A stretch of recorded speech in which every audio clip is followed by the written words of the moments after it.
అందరికీ మర్నాథ అండి. ఈరోజు వాగ్దానం, నీతిమంతుల వెలుగు తేజరిల్లును, భక్తిహీనుల దీపము ఆరిపోవును. సామెతలు 13వ అధ్యాయము 9వ వచనము. ఈ వాగ్దానం మనందరి జీవితంలో నెరవేరాలి.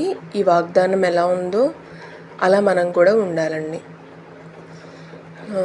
ఈ వాగ్దానంని చదువుకున్నాం. నీతిమంతుల వెలుగు తేజరిల్లుతుందండి. నీతిమంతులు ఈ లోకానికి చచ్చిన వారుగా బ్రతకాలంటండి. నీతిమంతులు ఈ లోకానికి ఓడిపోయినట్టు కనిపించవచ్చు, అన్యాయం జరిగినట్టు కనిపించవచ్చు, కానీ దేవుడి దగ్గర వాళ్ళకి న్యాయం ఉందండి. దేవుడికి తెలుసు ఎవరి వైపు న్యాయం ఉందో, ఎవరి వైపు నిజం ఉందో దేవుడికి తెలుసండి.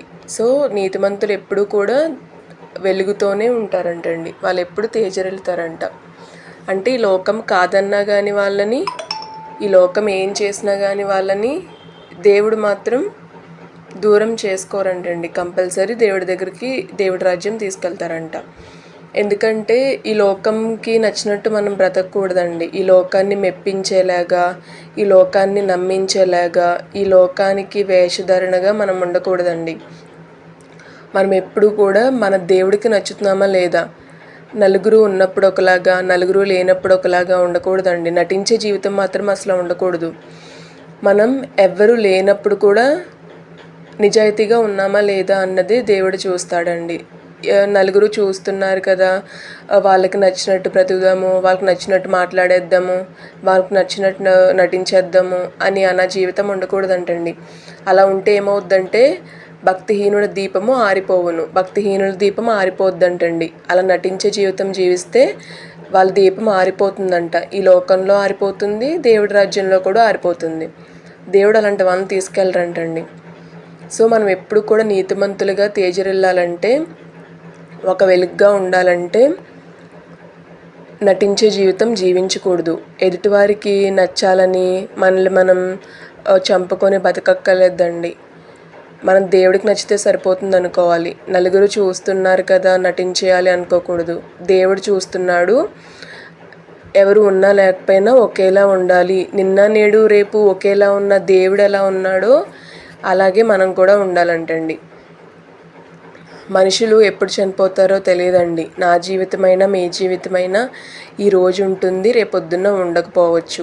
లేదంటే ఈ క్షణానుంది ఈ ప్రాణం, మరుక్షణం ఉండకపోవచ్చు.